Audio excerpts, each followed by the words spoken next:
Our Candy Rose for those who stay, created in loving memory of my daughter, Candace Rose, who lived from 2007 to 2025.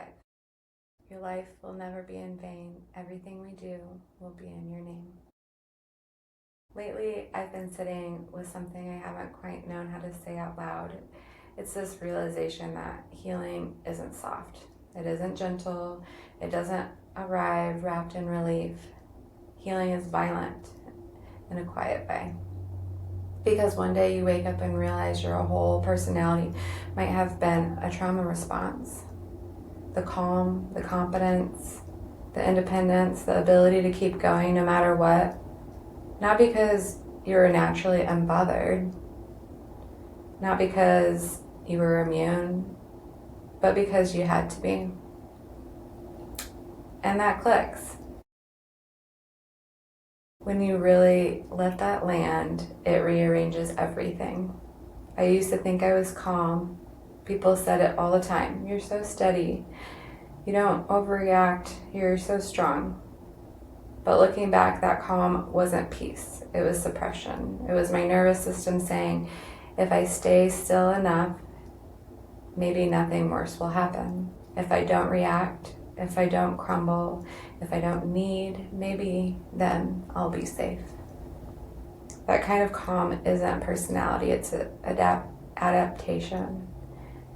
And adaptation is brilliant, but it's not the same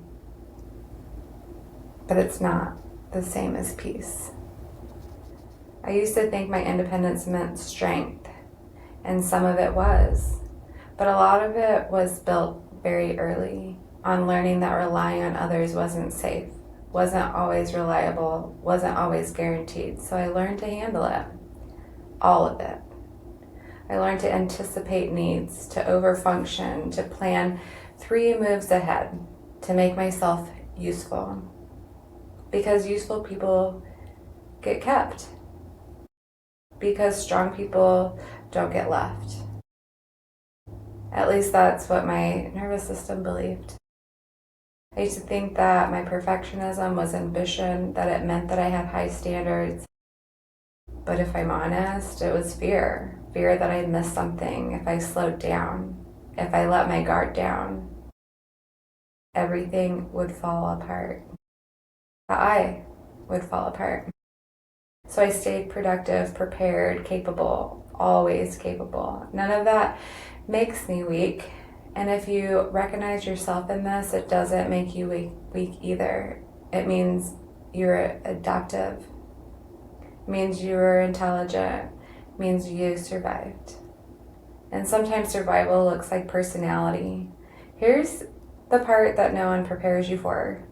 Healing doesn't just mean learning new patterns. It means grieving the version of yourself who did what she had to do to feel safe.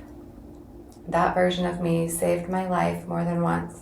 She carried responsibilities that were too heavy. She functioned when functioning felt impossible. She didn't collapse because collapsing wasn't an option. And now, as I let her soften, as I let her step back, as I let her rest, it feels like losing someone I depended on. That grief is real because that version of you, she was loyal, she showed up, she kept you alive. Don't discard her, thank her. And gently tell her she doesn't have to stand guard anymore. Another thing no one warns you about in healing, anger. There's a moment, and it doesn't look chaotic, it looks clear. A steady, grounded anger that says, that shouldn't have happened. Either I adapted too early, irresponsible, too young. So much of my life was shaped by someone else's dysfunction. So many of my choices were just coping mechanisms. And when you see that clearly, it isn't pretty. It isn't spiritual. It isn't aesthetic. It's honest. And honesty can feel destabilizing. But anger isn't regression, it's information. It's your nervous system finally saying, I understand now. I see what happened. And I'm allowed to name it. Anger is boundaries forming in real time. It's the moment you stop normalizing what hurt you. It's clarity without the adrenaline. And that kind of anger, it builds something new. There's another layer to this. When you've spent years, sometimes decades, bracing, you get really good at it. Your body learns tension as a default, hyper-awareness as safety, movement as avoidance. Productivity is proof of worth. So when healing starts to happen, when your nervous system finally quiets, there's no adrenaline, no chaos to organize, no emergency to fix, and strangely, that can feel terrifying. Peace can feel like emptiness. Stillness can feel like danger. I've caught myself thinking, why does this feel like a shock to my system? Because my body has spent so long bracing. Now there's nothing to brace for. So instead of panic, there are waves: grief, tenderness, longing, love, missing that part of me, missing Candace in a way that doesn't scream anymore, just aches, deep, quiet aches. And sometimes the ache feels lonelier than the chaos ever did, because the chaos is loud. Peace is spacious, and spaciousness can echo. I think a lot of that in grief is visible devastation.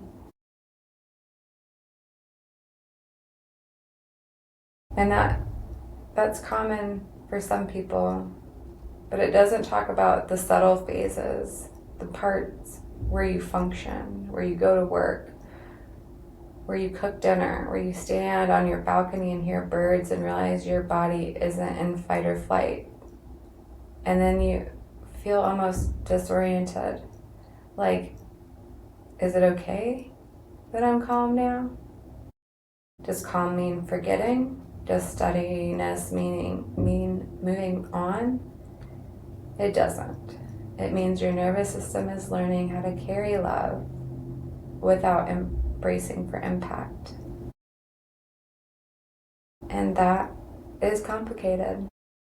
Because when someone you love has died, especially your child, there will always be impact. There will always be waves. But waves don't mean you're drowning, they mean you're human.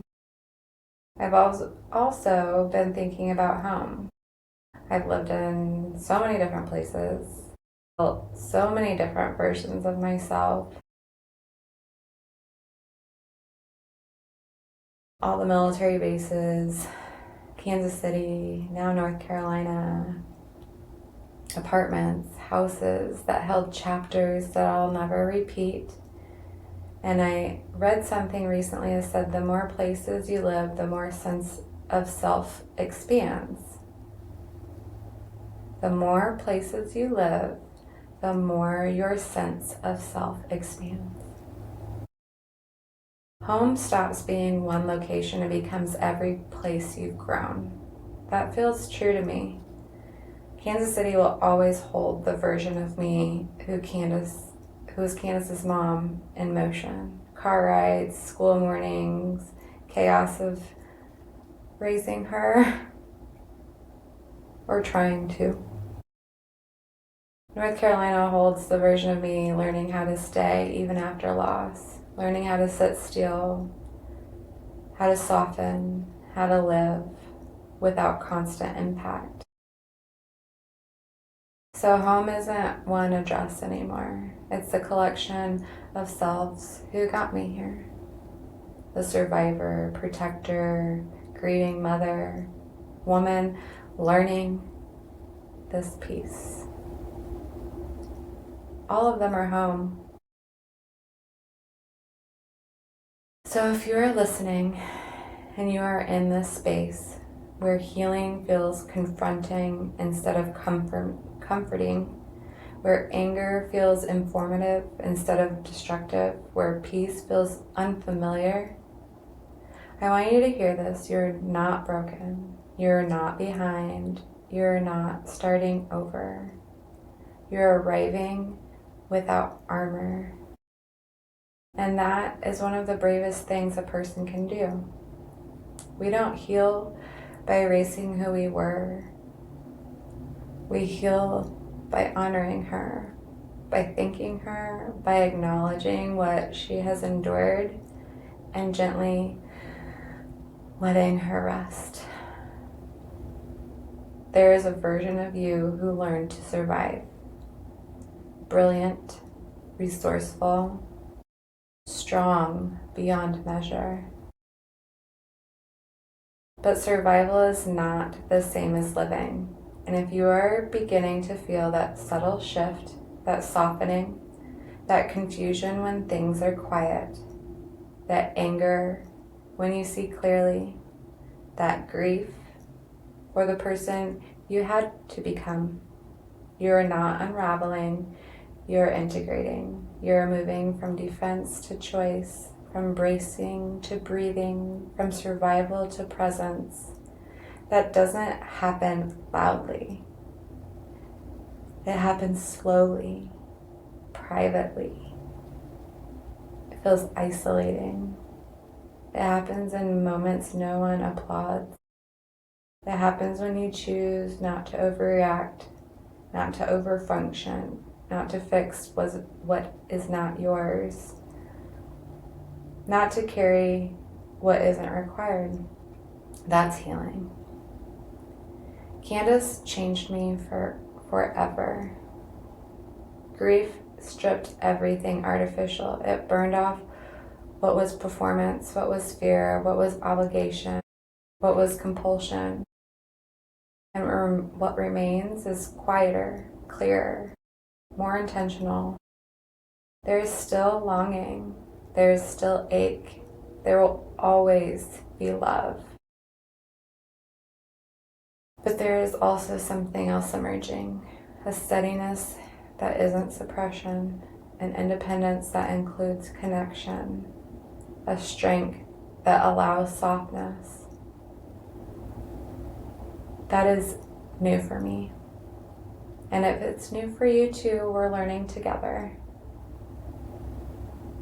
For those who stay, we are not the same people we were before loss. We are expanded, we are fractured and reformed, we are tender and powerful at the same time. And sometimes the bravest thing we do is sit still long enough to let our nervous systems catch up to our lives, to allow peace without suspicion, to allow anger without shame, to allow grief without collapse, to allow love without armor.